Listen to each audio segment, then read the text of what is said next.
Welcome back to the life on my homestead. It is end of August, so we are ready to do our August garden tour. Welcome to the garden.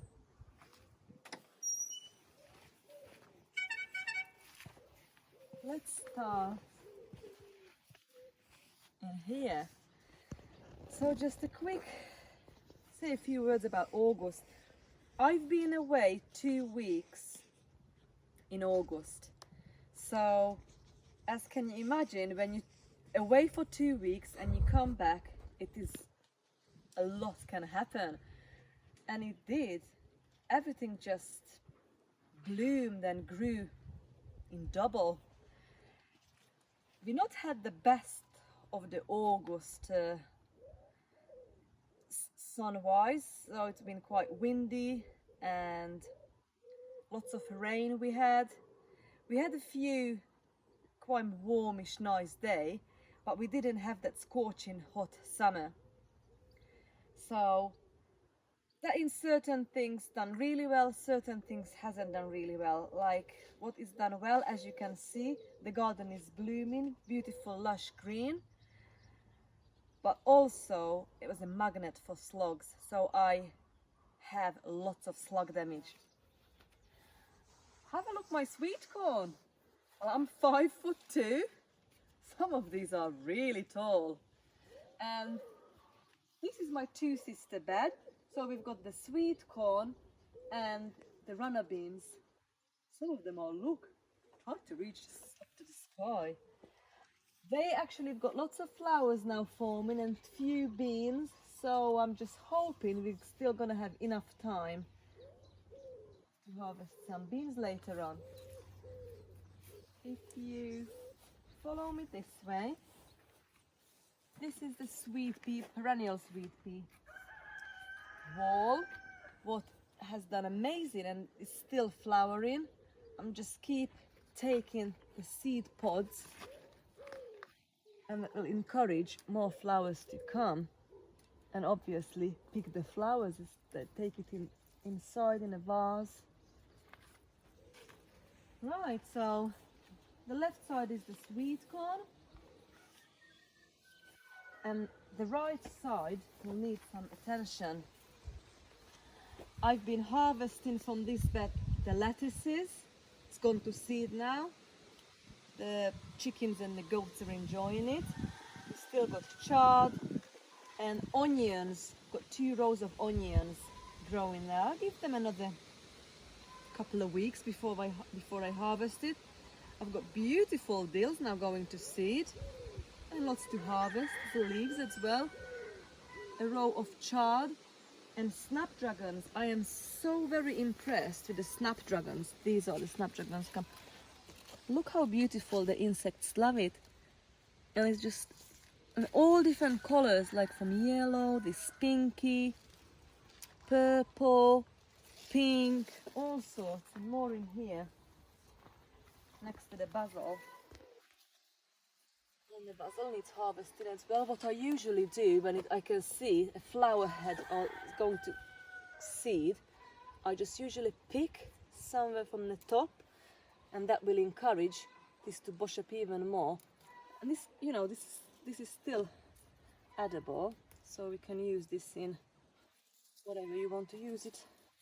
Put basil in, yeah, and all these beautiful snapdragons. Keep having lots of volunteered dill. I love the smell of dill. If you move along, we've got a row of cabbages. These ones are golden acre. If you can come closer, you can actually zoom in so you can see it, how beautiful they are. They are ready to harvest. I have already done some sauerkraut and cabbage soup and all sorts, but yeah, this will give another good harvest. In the back row, I've got carrots and parsnip. And in this side, this is my bean arch. I just put this in my little basket because we're going to harvest Ranna beans later. So this is my bean arch. Look how lush. Isn't that gorgeous and pretty? All these are my runner beans. They are now ready to harvest on both sides. Think about a meter on both sides. We've got runner beans, and then we go for another good meter butter beans. The butter beans are doing well. Now they are fattening up. I can feel the beans inside. But I really want this to mature and go to dry and harvest the beans inside. They're literally this big. And it's really, really nice. And then the next lot is my different varieties of runner beans again. And look, I show you how it goes. So if you start from the top, because that's where the newest. So let's show you. So that's the flower. It's beautiful. Starts with a beautiful white flower, and then it goes to this tiny bean, and then it turns to this greeny color with red little patches, and as it matures it's more visible the pinky burgundy, and as we go down and more, and look, when it goes to get nearly ready, it turns beautiful pink and yellow, and I can not see a ready one yet, but when it's ready then this will just go papery, go brown, and that's when it's ready to harvest, and you have the beans inside. Isn't it gorgeous? Look at this pink. Wow, fascinates me how this transformation. So I would say out of, I can't even remember now, at least 6 or 9 varieties of beans I've done, 3 has done really well. The others, unfortunately, I've lost the meter bean. I was so excited to have the meter bean, like, you know, but I'm not even sure. It's just stunned. It's just still about 20 centimeters and it's just not growing. Perhaps the weather in UK and here it's very mild. I don't know. Look at this purple bean. Again, it didn't do much. The purple pole bean and the yellow pole bean and the green pole bean, unfortunately not. But the 2 varieties of runner beans and the butter bean has done really well. Let's harvest a little bit of runner beans, and then I'll finish it off after the tour, because these are now really ready to harvest. They are ready. Actually, probably I won't need this. Just going to snip them off, and because you don't want this to go. This is now actually it's too long for my liking. I prefer this size compared to this, so I prefer when I'm not really seeing the beans inside. Some of them I've got from my friend the stringless variety, because what you really don't want the strings on both sides when you cook with them. But yeah, I'll come back and finish picking, because I think this will fill this basket. So on the both sides inside, as I've mentioned in July tour, I've harvested the onions and garlic, and now we've got the gherkins in. I've not seen a gherkin on it. Flowers just come in now, so fingers crossed. Oh yes, look, first tiny gherkin. Look how cute. So hopefully I'm gonna have enough so I can can some gherkins. And look at this. I'm going to pick some gladioli and some sunflowers and take it to the vase, to the kitchen. Or perhaps get some dahlia, gladioli and some sunflowers. This is just beautiful. I absolutely love this part of the garden. Look at this beautiful dill. And a showstopper dahlia, actually we had 2 flowers and a third one just opening now. But this is gonna have a huge head.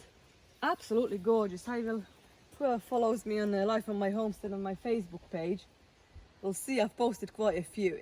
It is impressive.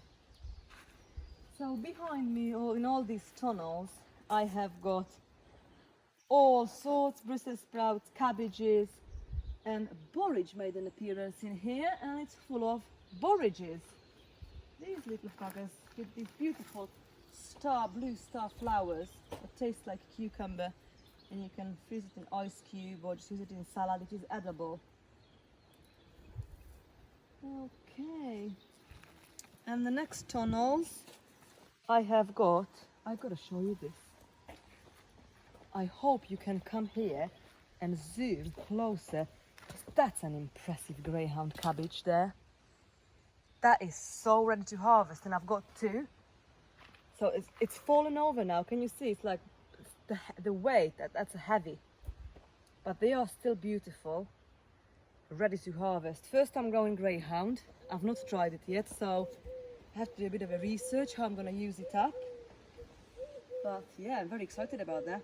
This red cabbage, it's close to get ready. I can see now that head, it's really tightened up. So what I've done in here, I've harvested the tansy jungle. I'm not sure if you remember from July garden tour, but that's been all over the place because we had wind and heavy rain and flattened. Those tansies were like 2-3 meters tall. I've harvested them and they are now drying upside down, put string around it in batches, and they just drying. They're great insect repellent and got some culinary uses as well. I'm very impressed with all my sunflowers actually. They're all different varieties, from the deep, when we go over there I'll show you, from deep purple to the bright yellow. My showstopper is that 10 feet tall, but when we go over there closer, I'm gonna stand next to it so you can see what I'm talking about. And I was expecting this huge sunflower head, and look at it, it's tiny. I think because of the lack of sun. Sunflower needs sun. I am happy about my pumpkin and squash area. Look, now it's all filled up. Beautiful. And there's a few things actually I would like to show you here. I'm not sure if you can carefully come and follow me without trying to step in on the stems. But one of my absolute favorite variety is the Crown Prince winter squash. It stores really well and it's delicious. I'd stay over there. I've got two to show you, really nice size. I've got a few different varieties of pumpkin growing. I've got 3 in here. I'm not sure the variety of this one. My friend gave me this plant. And I have got butternut squash growing, sunshine squash. But look at this. This is the Rocket F1. Can you believe it? Look at the size of it, and it's now turning yellow. So I think this is gonna be my, yeah, the big pumpkin of 2021. There is another one here growing. Oops. And I've got quite a few. We're not so visible now because of the foliage, but just one quick one to show you. I'm not sure actually you can see, but I've got quite a few of this little orange looking one.